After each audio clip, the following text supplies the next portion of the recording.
Apabila Allah merezekikan taubat, sesungguhnya Dia sayang kepada kita.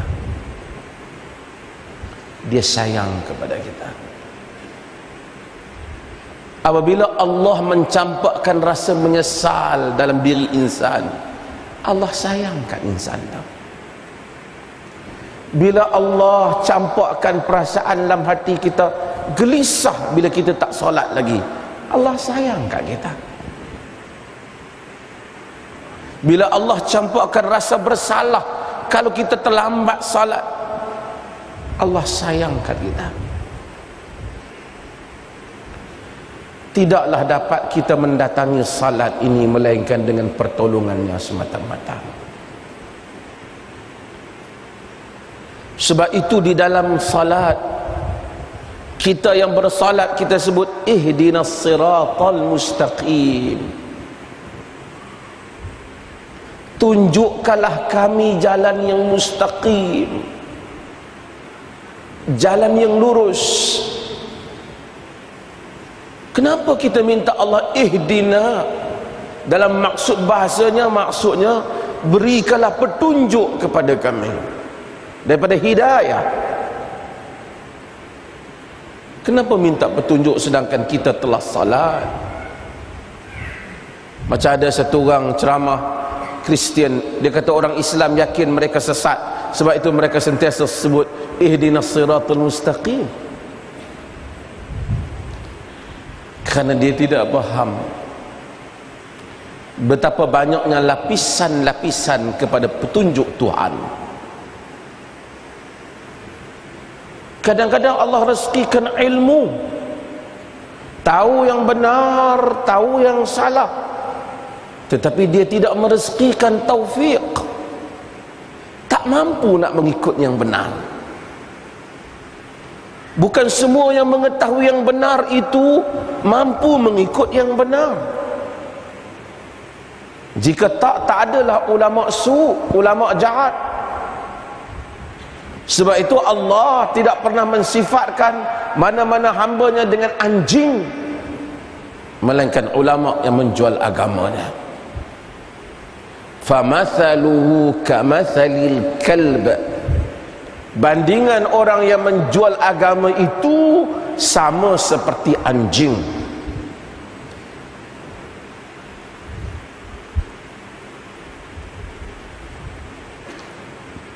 Ahlul kitab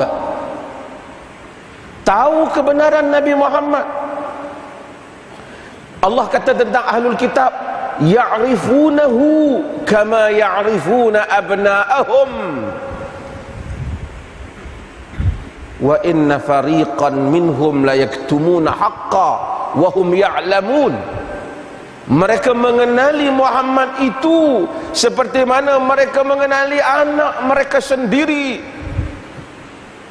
tetapi sebahagian di kalangan mereka telah menyembunyikan kebenaran sedangkan mereka tahu. Maksudnya tahu yang benar sahaja tidak cukup dalam hidup ni. Duduk belajar tentang kewajipan salat saja tak cukup. Jika tidak Allah merezekikan supaya dia menunaikan salat. Untuk membolehkan dia hadir, Nabi ajar apabila kita dengar hayya 'alas salat, kita menyebut la haula wala quwata illa billah. Tak mampu kita ini, melainkan dengan pertolongan Allah Subhanahu wa ta'ala. Maka apabila kita sebut ihdinas siratal mustaqim, kita memohon kepada Allah Jalla wa Ala, tunjukkan jalan yang lurus. Bukan sekadar tahu, bukan semua yang tahu itu ikut.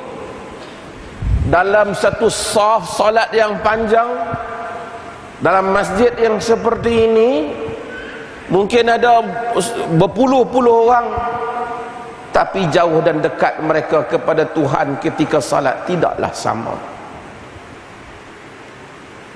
Hatta pahala juga tidak sama, kerana pahala berdasarkan kepada lebih dekat insan dengan Tuhan. Lebih dekat pahalanya, lebih besar pahalanya, lebih khusyuk ia. Maka Allah Azza wa Jal seru kita, hayya 'alas salah. Saya tak dapat bayangkan macam mana perasaan manusia pada subuh hari. Sebahagian orang bangun pagi-pagi pergi cari handphone dia, nak tahu apa yang dia terlepas WhatsApp malam tadi ataupun apa, tapi tidak mencari tempat untuk dia berwuduk, untuk hadir dan bertakbir di hadapan Allah Jalla wa'ala. Oleh kerana manusia ini halu', oleh kerana manusia ini bertembung dalam diri dia, Allah kata, Allah ciptakan dia, walaqad karamna bani Adam wa hamalnahu fil barri wal bahr. Kami telah muliakan anak Adam, kami bawa mereka di daratan dan di lautan. Tapi kadang-kadang manusia telah rendahkan dirinya, lebih rendah daripada haiwan. Dia rendahkan dirinya di hadapan harta. Kerana untuk merebut harta, manusia sanggup jual marwahnya, jual dirinya, jual kemuliaan yang Tuhan beri padanya. Ada manusia yang sembah manusia. Sebahagian menyembah raja-raja pada zaman dahulu, sebahagian menyembah orang-orang besar. Sebahagian adik-adik yang saya tengok depan saya masih muda, kita pohon perlindungan dengan Allah Ta'ala. Saya nak bagi tahu tuan-tuan, sebahagian manusia jual agamanya kerana orang besar. Bila dia duduk depan orang besar tu, rasa besar sangatlah dia je, rasa bersopan santun dia lebih ketika daripada dia berada dalam ketika salat. Kalau boleh satu orang besar tu kata, awak ni bagus, sehingga bila-bila diingatnya.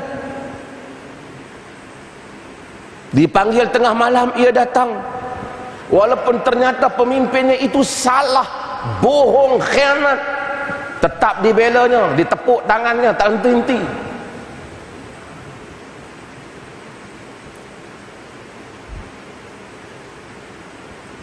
Manusia, walaupun dia tahu Tuhan, belum tentu dia mempertuhankan Tuhan. Afara'aita man ittakhadha ilahahu hawa. Tidakkah kau lihat mereka yang mengambil, orang yang mengambil hawa nafsunya sebagai Tuhan? Hawa nafsu boleh jadi Tuhan. Tuhan bukan mesti muncul macam Firaun mengaku ana rabbukumul a'la, akulah Tuhan kamu yang maha tinggi. Hawa nafsu boleh menjadi Tuhan. Apabila ia menduduki tempat Tuhan, di sudut dimuliakan, didahulukan, manusia boleh menjadi Tuhan di dalam hidup kita. Kerja buat kita boleh menjadi Tuhan, duit boleh menduduki tempat Tuhan.